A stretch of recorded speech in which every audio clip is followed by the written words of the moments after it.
Good morning, everybody. Um, it's October 1st. So I've been putting together the lecture on, or the PowerPoint, Google Slide, whatever it is, on vegetables, and I'm almost getting carried away with it because after working in restaurants from the time I was 12 until I was 36, I worked at a lot of places in several countries. So, well, a couple countries, several states. So I've seen a lot of vegetables cooked, and I don't know. Every time I think of, oh, how can I do this? I think of 25 different ways to do it. So good for me, but some people might be like, oh my god, this guy's nuts. Okay, so let's get going. So we're gonna do part of it today. I'm gonna time myself so I don't sit here and ramble on for days like I'm doing right now. Okay, so this is the present one up here. I'm doing them in Google, so you guys could get these if you need to. All right, so of course that's in my way. So cooking vegetables and applications. I put this picture in here. These are mainly root vegetables and tubers, and squash and stuff, just because it's seasonal. All right, so the first one we're going to talk about is onions. There's so many things that people can do with onions these days between, and I didn't even put them all in here. I just put a couple because there's so many applications and there's so many types of onions between like Maui onions and green onions and chives and shallots, and just depending on where you're at. Typically onions are a local thing. So whatever country you're in, there's probably an item specific onion to that country, and they probably have many different ways they use it. So whether it's cooked, raw, pickled, candied, whatever. So this is just a couple things. These are one of my favorites. These are called cipollini. These are little tiny sweet onions that you can roast or cook whole. Typically they roast these or do like a caramelization with them like this.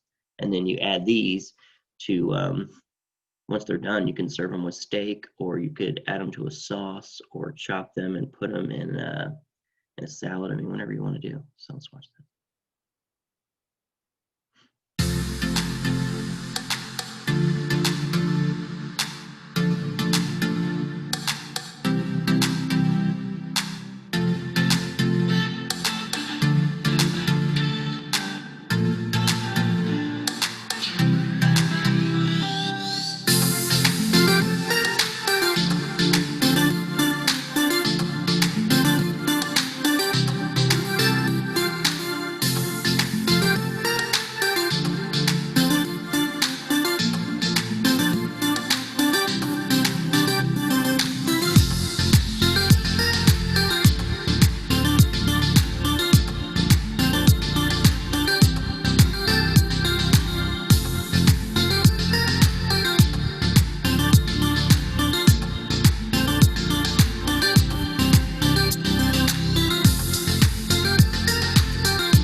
So just to give you an idea, what they're literally making right there is a unemulsified balsamic vinaigrette, which, yeah, that's pretty much what it is. They're making balsamic dressing. Oh, what just happened here? I'm not used to this one. Sorry.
Sorry.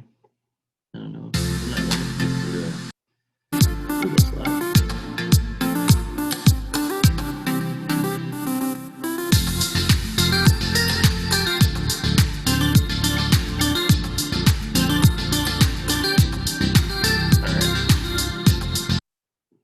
Pause. Okay. So it's actually pretty simple. You could do those in a pan on top of the stove, but honestly, the easiest way in preventing from burning is just do them in the oven like they did. And if you guys have ever heard of French onion soup, if you're fans of French onion soup, that's exactly how you get the caramelization for French onion soup. Depending on what recipe you use, basically you're caramelizing those onions down with a vinegar of some sort, like a balsamic, sherry, well, cooking sherry. Depends on what recipe it is, but time. But the color is coming from the dark, slow cooked, long cooked onions. All right, and they could be white onions or yellow onions, but they'll end up that dark. All right, so this one is making a little blooming onion. This is like one of my favorite little snacky dish things.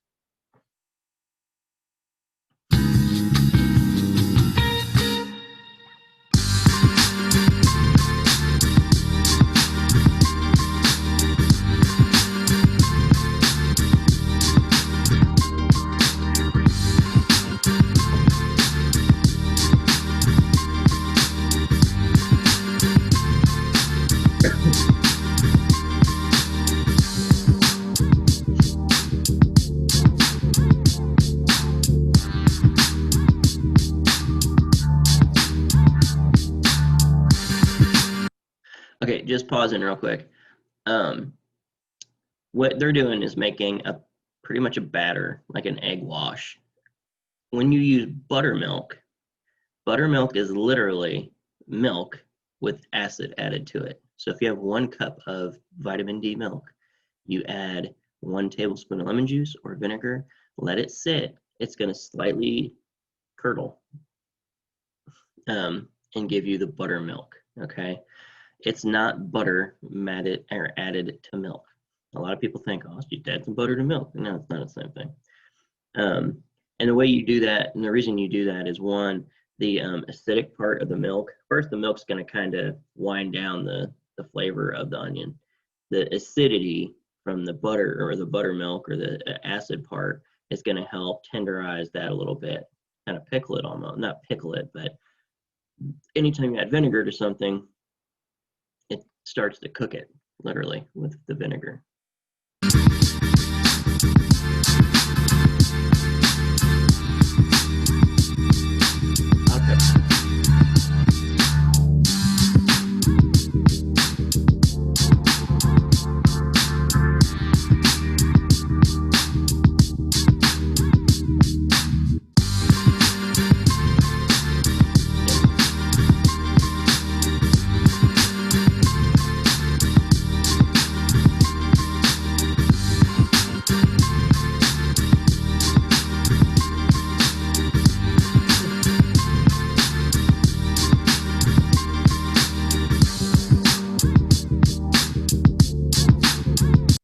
So that was just an easy, quick fried onions. If you like fried onions, which I absolutely love those, another way to do it, which is very simple, if you take your onions and slice them,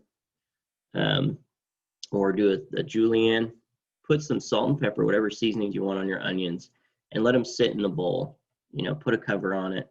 Let them sit there with that seasoning on there, and what they're going to do is the salt is going to make those things sweat, which means all the moisture is going to get sucked out of the vegetable, and it's going to create this like liquid juice marinade inside the bowl. And it's actually the onion juice that's now incorporated with all those seasonings, and they're just going to soak back into the onion. So your onion will go from like a white onion with all the seasonings on it, and it's going to become just like, it's going to actually break it down where it's going to be not hard anymore. Okay, because the hardness is the water content inside that onion. That's what keeps it firm. And then once that's pulled out from the salt, it's going to make this almost like onion liquor that it's going to sit in. It's not liquor, but that's what they call it. Then it's going to sit inside and marinate in its own juice. Then you take those and you fold them into flour, shake it out, and then fry them. And they're just, I think divine is the word.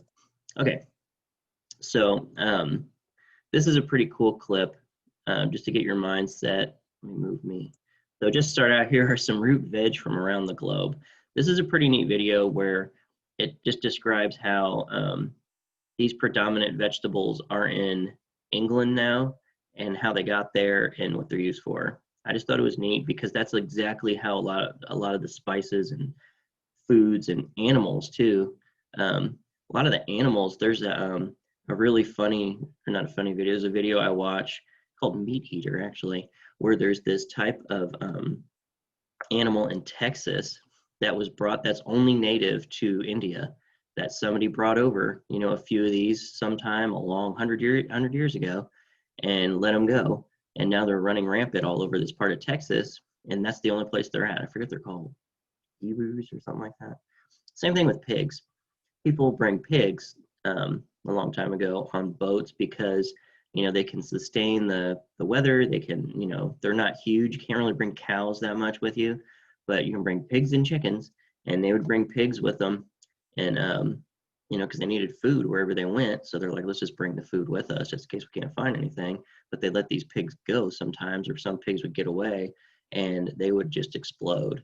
Like if you go south, or South US, like Arkansas, Texas, wild pigs, they're not native, but they're huge. Oh, we should do a whole video on those. Okay, here we go. Crunchy carrots, roots from around the world. Root vegetables are eaten all over the world and are a very important part of billions of people's diets. In the UK, traditional root vegetables include carrots, parsnips, beetroot and turnips. These types of vegetables grow well in the UK climate, and because of this, they have been an important food source for hundreds and hundreds of years. Historians can tell us that turnips, carrots and parsnips were first brought to Britain by the Romans, along with other vegetables like onions, garlic and radishes. In fact, archaeologists think that people in Northern Europe have probably been eating turnips since Neolithic times. That's over 10,000 years ago. In Britain today, we trade with suppliers from around the world so that we can buy exotic root vegetables that don't grow here, such as yams, cassava and lotus roots. Yams can grow to be the biggest of all root vegetables, up to a whopping 1.5 meters in length. They grow in many different countries, but Nigeria produces 95% of the crop. In this part of the world, fried yams with pepper sauce is a popular street food. It's similar to having chips and ketchup here in the UK. Another popular root vegetable is a cassava, and it looks like this. It grows in the tropics and subtropical regions, such as the Caribbean. Chips in the UK mean French fries. Once it's fully grown, it's pulled from the ground and then chopped from the plant. It must be cooked to make it edible, and it can be eaten in lots of different ways. It is often made into bread, cakes and flatbreads.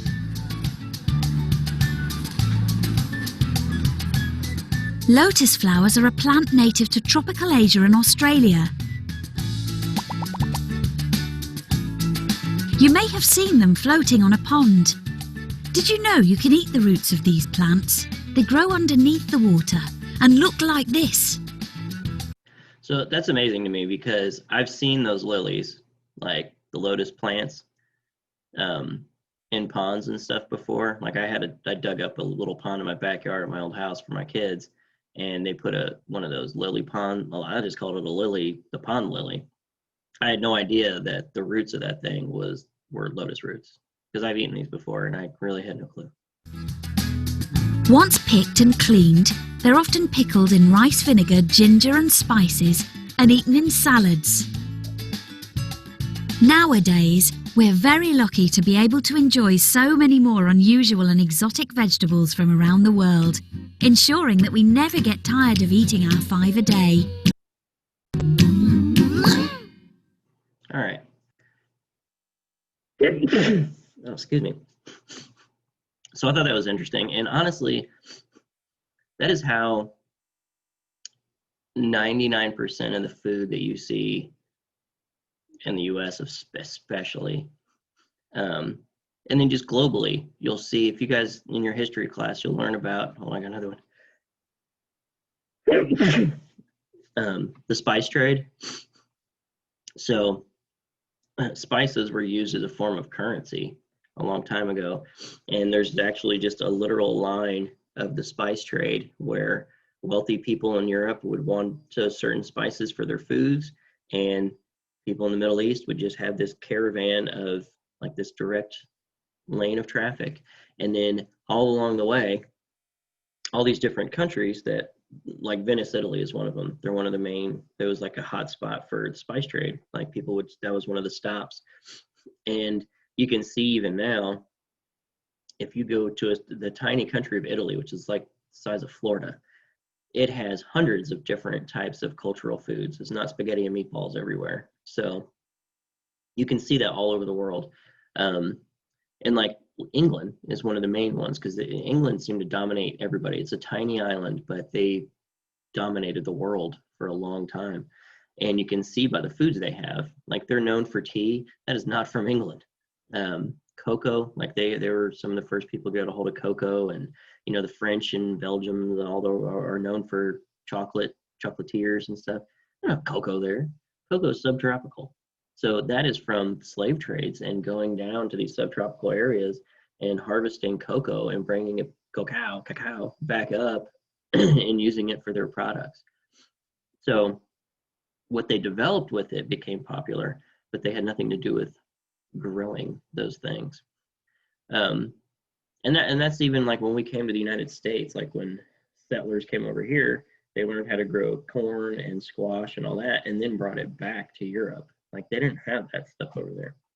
And then vice versa, you know, like Europeans brought diseases and everything else, but Europeans brought, you know, I'm sure they brought a few things over here. They brought different types of animals and, you know, probably turnips that came from Italy years ago. They probably brought some root vegetables over here as well. So it's just a long history of it.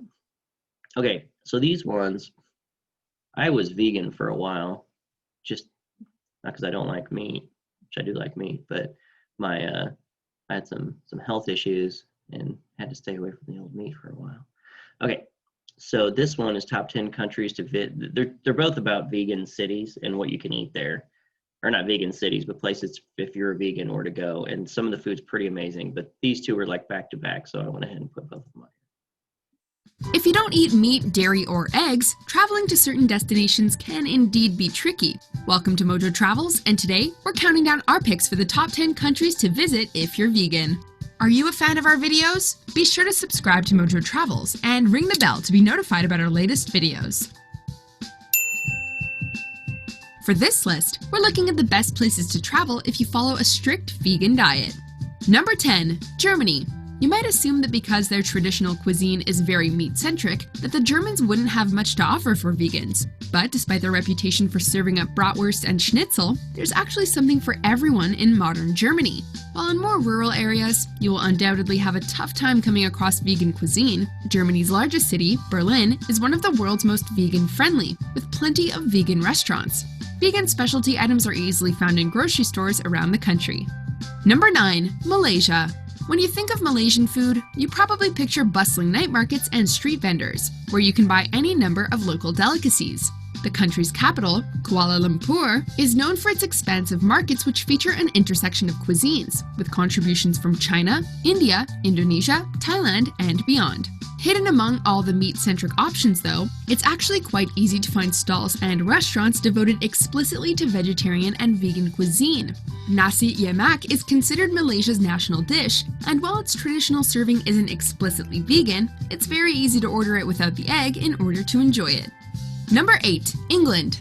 While the UK may be famed for its fish and chips and bangers and mash, there's actually a wealth of great meatless food available too.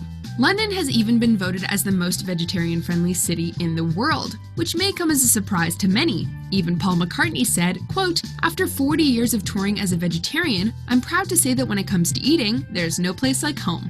It's been customary for business owners to mark vegan options with a green V, and with the wealth of multicultural options available across the city, vegans will never be far from a restaurant that can accommodate them. Number 7. Thailand. We'll take that pad thai without the chicken and shrimp, thank you. While Bangkok may be Thailand's largest city, the best place to visit if you're meat-free might just be Chiang Mai, which is situated in the northern part of the country. Because of the Buddhist population of the region, finding vegetarian restaurants is a breeze. Also, any restaurant advertising itself as being J will be explicitly vegan, as it represents a specific Buddhist cuisine that avoids the use of all animal products. Number 6. Sri Lanka. Visiting Sri Lanka is a great opportunity to try out some fruits and vegetables that aren't very common in other parts of the world. Vegans can sample local breadfruit, moringa, and plantain, and the ever-popular jackfruit. If you're looking for vegan options while in Sri Lanka, you may be offered jackfruit curry, a dish that is likely unfamiliar to you. When you take your first bite, you might be worried that the cook made a mistake, because the texture is almost indistinguishable from real meat. Delicious! Number 5. Israel. Did you know that Israel is home to approximately 200,000 vegans? In a country of 8 million, that's a pretty significant population. In fact, Tel Aviv has been called the vegan capital of the world, a title it has happily embraced. The city boasts over 400 vegetarian and vegan restaurant options, so even a local would have a hard time running out of options. Of course, traditional dishes like falafel are vegan, but there are also tons of high-end culinary options that rival some of the best meat-centric restaurants in the world. Number 4. Ethiopia. This East African cuisine makes things pretty simple for vegans because there's little dairy used in most dishes, so it's easy to figure out what's vegan and what isn't. Many of Ethiopia's staple foods are totally vegan-friendly, like injera, a thin sourdough bread made from teff flour, which accompanies many meals, and also serves as a plate and cutlery. Because lots of residents are actually Orthodox Christians, they make it a practice to eat meat-free on Wednesdays and Fridays, so you know at least twice a week it should be easy to find good dining options. Number 3. Indonesia. Indonesian cuisine is marked by dishes like satay and beef rendang, both of which put the focus heavily on meat. But for every satay that you find, you'll also come across, say, ketoprak, tofu and rice cake in peanut sauce, toge goreng, bean sprouts and noodles, and delightfully fresh tempeh everywhere. And while there are definitely parts of Indonesia where finding vegan food may be a little more tricky, in Bali, you'll undoubtedly find what you're looking for, and probably much more. The trend in food here is to use very fresh local ingredients, making for a vibrant food scene that is colorful and exciting. Number 2. India. When you think of the best country to get vegetarian food, India is likely the first one that comes to mind. And your assumption would be totally correct. Take, for example, the fact that there are more vegetarians in India than there are in the rest of the world, combined. Indians eat less meat than any other people, and it shows in the wealth of options they have available. While the use of dairy products like paneer cheese, cream, and ghee, clarified butter, is widespread in certain regions, it's usually pretty easy to figure out which dishes are purely vegetarian or vegan. Number 1. Taiwan. If you're in Taipei and notice a symbol outside of a restaurant that looks kinda like a swastika, please don't assume it's meant to be in any way offensive. In fact, this little sign shows you exactly where to find Taoist and Buddhist restaurants, which are all vegetarian. And because they use very little dairy in their cuisine, vegetarian in Taiwan often translates to vegan. Eating in Taipei is all about the incredible street food and night markets, and vegans, despite the plethora of seafood on offer, won't be left out here. You'll have an easy time finding options at Shilin Night Market, as well as many others. And it's all so delicious. Do you agree with our picks? Check out these other great clips from Mojo Travels, and be sure to subscribe. So there's one. I thought it was really neat. You guys got to see just the many countries use so many more vegetables than we possibly do here in the States. But a lot of people, like when I was growing up, when I thought of vegetables, I thought of canned green beans and iceberg lettuce, and that was pretty much it. But a lot of these countries, it's just like ingrained in the kids, like this is what you eat, this is what we have, you know, that kind of thing. But if the food looked that pretty, like if it looks that good, I would eat it, you know. But when you have plop out of a can, and then it's thrown in the microwave until it's obliterated, and then it's just not even seasoned, it's like, who wants that? But if it's looked pretty like this and it's got a bread and they show you how to eat it, I think it'd be worth it. Okay, let's watch this one and then we'll wrap up for today. Live Kindly Countdowns. Today we'll be exploring the 9 most vegan-friendly cities in the world. Kicking it off at number 9, Chennai, India. The capital of Tamil Nadu, Chennai is the most vegan-friendly city in India. Approximately half of India's population is vegetarian. My favorite type of dish. You've got the best of all worlds. And Chennai's vegan scene is growing at a rapid rate, as the trend towards veganism is taking hold. The city hosts a variety of vegan businesses, such as Veg2Gold, a vegan butcher, and Monk Story, a shoe brand that makes vegan leather footwear. Chennai is also home to the German International School, which recently announced that it will serve 100% vegan food to its students. In 2009, I co-founded German International School Chennai to advocate an orientation towards love, emphasizing the awareness, respect, and love for life as the purpose of education. And vegan dining? The city's food hotspots are vegan too. Number 8. Taipei, Taiwan. Touted as the most popular Asian destination for vegan travelers, Taipei has deep roots in Buddhist culture, perhaps one of the factors that influenced the rise of veganism in the city. This is the mapo tofu set. It's actually made from tofu with Sichuan pepper. Though there is no rule in Buddhism about avoiding meat, many choose a more compassionate approach to food consumption. The city hosts over 50 plant-based restaurants that feature local foods and international cuisine. From vegan street food to a full-fledged vegan supermarket, Taipei has a lot to offer. Up next at number 7, Los Angeles, California. LA boasts over 150 vegan and vegan-friendly restaurants. With a West Coast focus on fresh and healthy foods, it's no surprise that a staggering amount of vegan celebrities call LA home.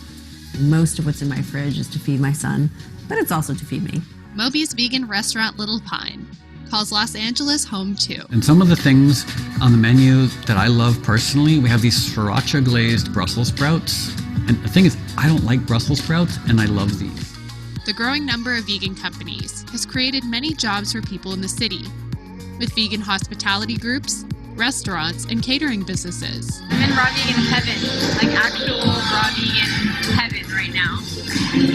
The city's love for vegan eats is punctuated by its vegan festivals. The country fried steak is the bread. Inside we've got our bacon, our tofu egg, and our sausage country green. We had about 30,000 last year. They're expecting 40,000 this year, so it's going to be packed. Taking the number 6 spot, Berlin, Germany. Berlin gets major credit for embodying the vegan lifestyle. Despite Germany's long history of consuming cured meats, a culture shift is taking place in the capital city. Lovingly dubbed Vegan Berlin, the city offers vegan clothing stores that focus on sustainable and fair trade fashion. Several vegan grocery stores. The bulk section, nuts, seeds, legumes, and even granola and chocolates. One thing I like is that they have paper bags instead of plastic bags, and that's better for our environment. And close to 500 vegan and veg-friendly restaurants. The best thing that I think I've seen so far is a stall called Riga Burger, and they do lots of burger options. There's even a vegan donut shop. Number 5, Tel Aviv, Israel. Tel Aviv is home to more vegans per capita than any other city in the world, as 5% of Israel's total population has ditched animal products. In this city, 200,000 people are Vegan! Vegan! vegan. Vegan! As you'd expect, its vegan scene is thriving, with over 400 vegan and veg-friendly restaurants. Vegans in Israel are blessed with local gems that are vegan by design, like hummus, tahina, falafel. But beyond those, there are unique vegan dishes that will make even carnivores drool, like this amazing vegan burger from Meshik Barzilai. In almost every restaurant in the heart of the city, vegan options abound, from Middle Eastern and Mediterranean food to Persian-inspired dishes. I would say this is the best hummus I've had. The city is also home to Israel's first vegan supermarket. making veganism more accessible with compassionate fair trade products. Up next at number 4, London, England. London's vegan scene has been expanding as a result of Britain's vegan boom. From 150,000 vegans in London in 2008 to over 500,000 today. I think he's vegan. Meat eaters love London's vegan food too. The city offers unique vegan fare, like fish and chips made from fried banana blossom. People want vegan fish and chips, I'll supply it, and it's nice. And delicious grub from the country's first fried chicken joint. Camden Market, a popular tourist spot, now hosts a variety of vegan vendors as well. The largest vegan festival, Vivolution, also takes place in London, aiming to inspire future vegan leaders around the world. You're giving other vegans and veggie-curious people inspiration and planting seeds of ideas that hopefully will grow into big, green vegan trees. Number 3, Edinburgh, Scotland. Step aside haggis. Scotland's capital has the largest number of vegan-friendly restaurants in the country. Wow, Edinburgh, Scotland. What a beautiful place. A grand total of 160 of them. Edinburgh is home to some of the world's finest vegan breakfasts and offers many choices when it comes to vegan-friendly afternoon tea. Number 2, Portland, Oregon. Portland's long-standing veggie scene can be traced back 100 years. The only problem? There's so many options here for the plant-powered patron, I don't know where to begin. It's home to a unique chickpea ice cream shop. Oh, wow, that's really good. I'm vegan and I love ya. That's the best. And a vegan mini mall.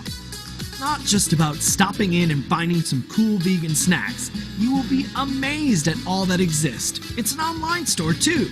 Portland even has a vegan strip club. As far as regarding dancers and what they wear, it's who frequently host special events.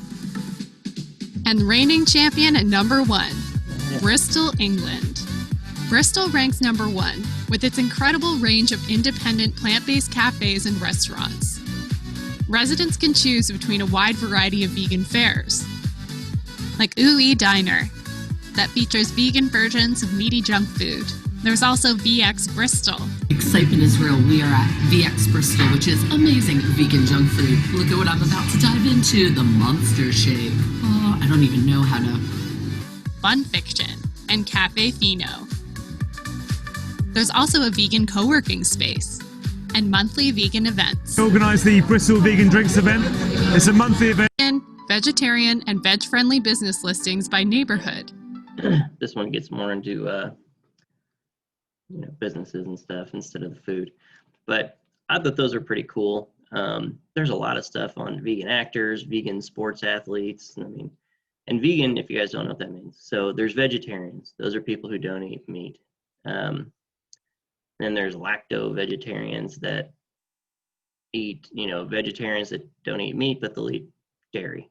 Then there's lacto-ovo, and then there's that eat dairy and eggs. Then there's pesci, or depends on how you pronounce it in Italian, it's pesci. But those are ones who eat fish. So it just depends on what your choices are. Vegans don't eat anything that comes from an animal at all. And I've known some true vegans that don't even wear anything that comes from animals. So they don't wear anything that's leather. They don't eat anything that comes from an animal remotely. So they even investigate what products come from where, and they don't touch it. And unfortunately, if you guys don't know this, they cross genes with many vegetables and stuff that we have with, like the one that was real big when I was in culinary school was they would take the genes from a cold water fish and introduce them into strawberry plants so they could survive colder weather. And ever since then, I've always thought that our tomatoes and strawberries in the wintertime tasted like fish. I don't know, but it could just be me. So that's what I have for you guys today. I just want you to see the different things where, what other countries do with these foods, just vegetables, okay? I hope you got something out of this. There'll be some questions later. And then tomorrow we're gonna go on with different applications, okay?